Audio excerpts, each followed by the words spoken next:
বহুজাতিক সংস্থার zonal manager নদিয়ার তাহেরপুরের বাসিন্দা রাজা ভৌমিক খুনের মামলায় সোমবার 4 অভিযুক্তকে দোষী সাব্যস্ত করে রানাঘাট মহকুমা আদালত।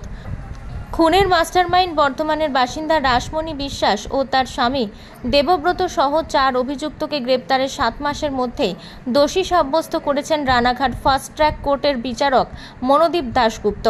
মঙ্গলবার 4 আসামির বিরুদ্ধে যাবজ্জীবন সাজা ঘোষণা করা হয়। উল্লেখ্য, গত বছরের 8ই ডিসেম্বর রাতে রাজা ভৌমিককে তারা তাহেরপুরের বাড়িতে ঢুকে স্ত্রীর সামনে গুলি করে খুন করেছিল আততায়ীরা।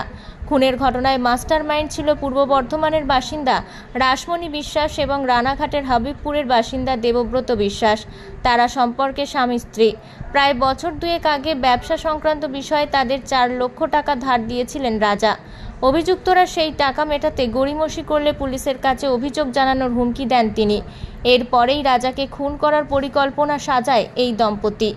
দল ভারী করতে টাকার টোপ দিয়ে তাহেরপুরের 2 দুষ্কৃতী সৌরভ মজুমদার এবং হৃদয় মণ্ডলকে ভাড়া করে তারা।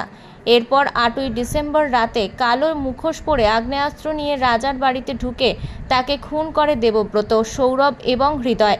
খুনের ঘটনার 5 দিনের মধ্যেই গ্রেপ্তার করা হয় 4 অভিযুক্তকে। দেবব্রত এবং হৃদয় ভিন রাজ্যে পালিয়ে গেলেও পার পায়নি তারা। পুলিশি জেরার মুখে নিজের হাতে রাজাকে গুলি করার কথা স্বীকার করে নিয়েছিল দেবব্রত। পুলিশ সূত্রে জানা গিয়েছে, 4 লক্ষ টাকা ধার দিয়ে দেবব্রত ও রাসমণির কাছ থেকে সুদে আসলে 20 লক্ষ টাকা চেয়েছিলেন রাজা। সেই সংক্রান্ত বিবাদের জেরেই পরিকল্পনা করে তাকে খুন করা হয়েছে। বেরোলো আমাদের ফাস্ট ট্র্যাক কোর্ট রানাঘাটে। তাইটা হলো যে 4 জন আসামি ছিল, এদের এগেনস্টে যাবজ্জীবন দেওয়া হলো। তার মধ্যে একজন মহিলা আসামি। কী কেস ছিল?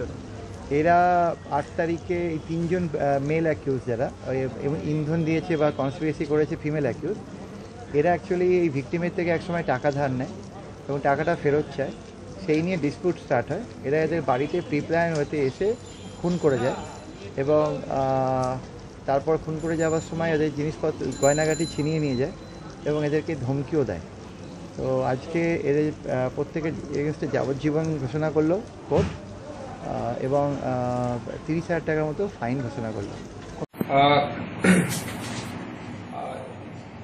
গত 8 ডিসেম্বর 2023 তাহেরপুর বারাসাত অঞ্চলে একটা ঘটনা ঘটেছিল, যেখানে রাজা ভৌমিক একজন লোকাল ব্যবসায়ী, ওনার ক্লোজ রেঞ্জে একটু বুলেট ইঞ্জুরি ছিল, ওনাকে মেরে তারপর ওখান থেকে 4 জন আননোন, একদম স্টার্টিং একদম কেস একদম আননোন ছিল, কেউ জানতো না কে ঢুকেছে। তারপর ওর ওখান থেকে কিছু গয়না কিছু টাকা ওনার বাড়ি থেকে নিয়ে গেছিল, আর ওনার ওয়াইফকেও মেরেছিল। তো ঘটনা মোটামুটি 4টা या 5টার সময় সন্ধ্যাবেলা হয়েছিল।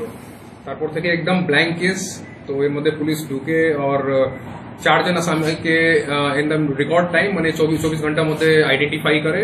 একজনকে নবী মুম্বাই থেকে আনা হয়েছিল, একজনকে বর্ধমান, একজনকে রাজস্থান থেকে আনা হয়েছিল, আর একজন এখানকার লোকাল।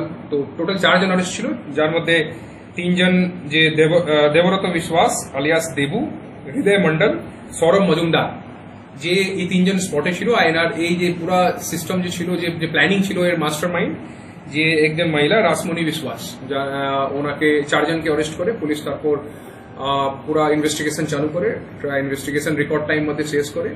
তারপর স্পেশাল পিপি বিভাগ চ্যাটার্জি সাহেবকে এন্ডোর্স করা হয়েছিল এই case with due government permission. और we have completed this case with a record time of 3 months. 3 महीने में पूरा ट्रायल खत्म करके आज काल के गिल्टी प्रोनाउंस करेছিল कोर्ट। आज के 4 জনকে লাইফ ইমপ্রিজনমেন্ট দিয়েছে, আজীবন কারাবাস। নদিয়া থেকে মাধব দেবনাথের রিপোর্ট, আনন্দ বার্তা।